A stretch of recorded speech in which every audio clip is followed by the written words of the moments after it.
Good morning, you avid fishing freaks. I know it's been a while since I've done a fishing video. I'm here on Frank Holton Lake. Today I'll be targeting bluegills and crappie, and we'll see what we get. I got my 12-foot crappie rod, which I'll show you here in a second. I got a micro jig. That's a chartreuse mini jig that I got from Brush Pal with a 1/32 ounce hook behind it. I'm loading it up behind that with a wax worm. Now, I'm also putting a yellow and white jig on a 1/32 with a wax worm behind it as well. Alright, let me get caught up with another thing I need to get real quick, and I'll be right back with you.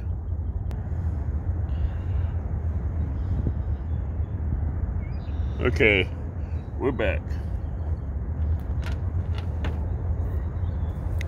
Now this is my 12-foot crappie rod. It's medium light action. I have the depth set from the bobber to the hook.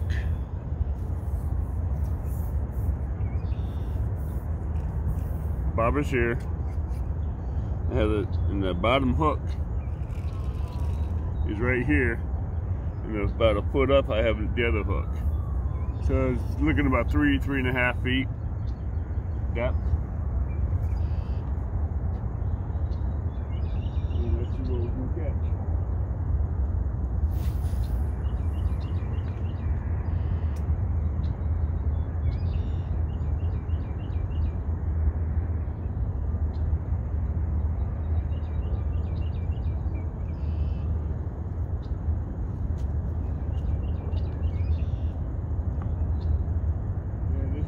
Up a little bit. Up about a foot.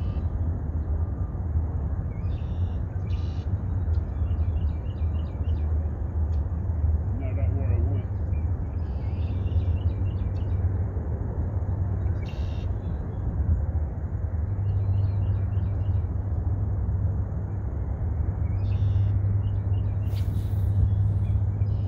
There we go. That's where I want to be. Don't know if you can see that little orange dot out there.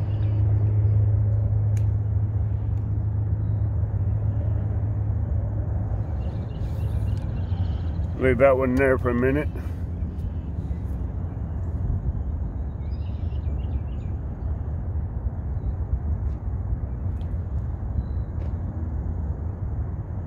Now I'm going to get this rod out, which I deemed a Patriot pole, since it's red, white, blue pole cover on it that I got from Patriot Catfishers of America.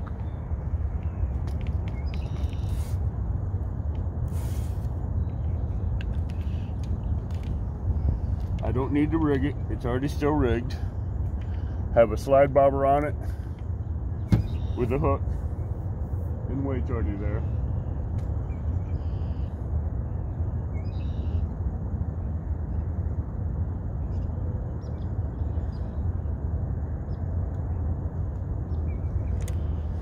And this one I'm just putting a number 6 hook on it. 6 or 8, I forget which one it is. And all it's getting on there is a piece of wax worm.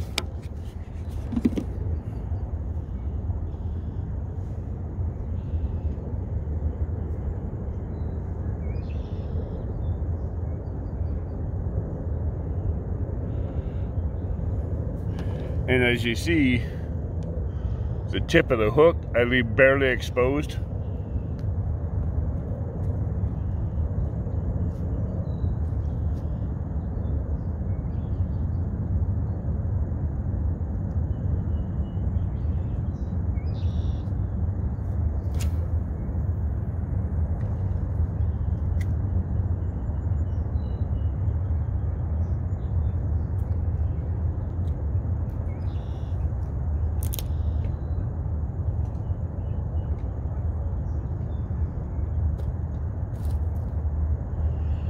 Oh, see if I can get the jigging with the other one.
Yeah, we do have a slight breeze blowing up through here,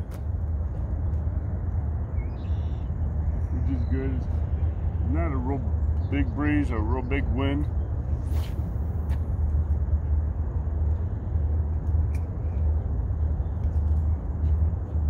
But it's enough.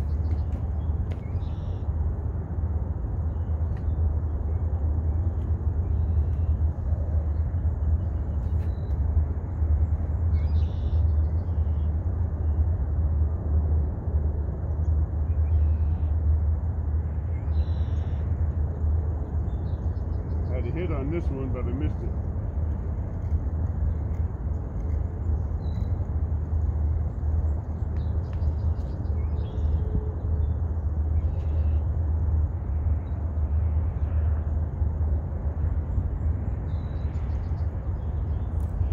Yep, it took the bait. I'll be right back when we start catching some.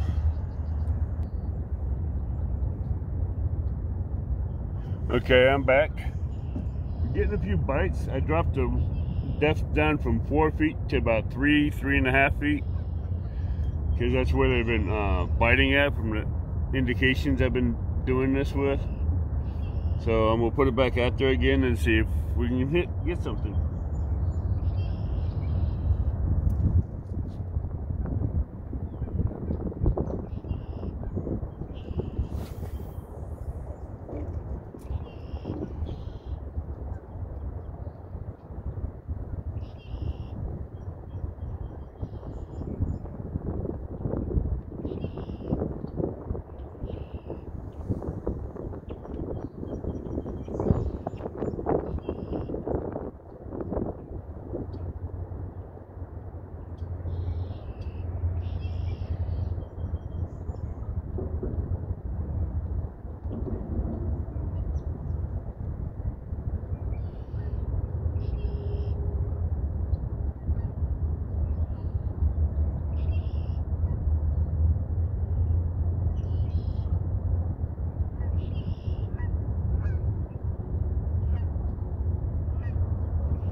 Doing such a light bite, it's hard to get them.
missed that one altogether.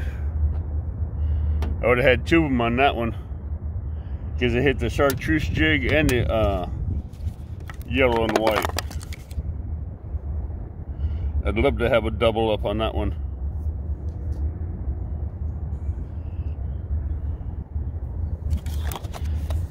And these waxworms, these fish love them. No matter the time of year you use them.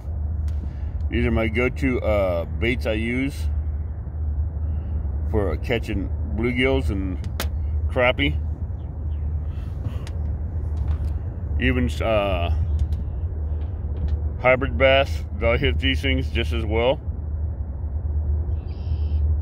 But I love the waxworms. These waxworms are the best way to go.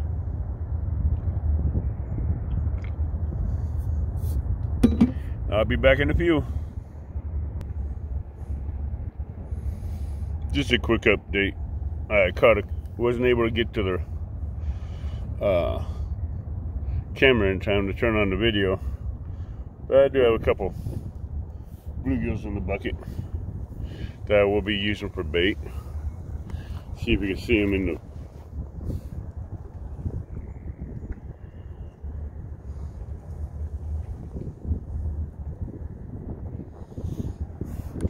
couple of decent catfish baits or flathead candy, and we'll be back again when we start hooking into more. Okay, we're back again, and just caught some more flathead candy. He's not very big. He's only about maybe 3 or 4 inches, if that. But he'll go in the bucket. He'll make some nice bait. Make some nice catfish bait. And no, I don't even need to get baited up. I'll cast back out and be right back. And here's number 2, just within a few seconds of a cast. It's off the chartreuse jig with a waxworm. And these things are biting super light, and they're cold, so they're down at about 3.5, 4 feet. And I already got that mixture of G juice in the 5-gallon bucket with a bluegill, so it keeps them calm and everything. So, and last Friday's video I covered that, so you can look that up and see it. And I'll be right back. Well, the bite's picking up, and here makes number 5 for flathead bait. And I'm using the yellow and chartreuse, yellow and white jig on the bottom with a waxworm behind it, and above it I have the chartreuse brush pile jig with a waxworm behind it on 1/32 ounce hooks. So I keep this up. I have my fish my live well at home with bluegills in it, replenished in no time, so I'll have them for flatheads. So if I decide to go catfishing tomorrow, I will. Okay, I'm going to end this part of this video here, and we'll do a part 2 on this one, because I'm going to try to get this set up differently to where you can see better the lake, and hopefully you can see where I'm casting and distance wise for the bluegill. And I'll explain to more of why I'm doing it when I come back.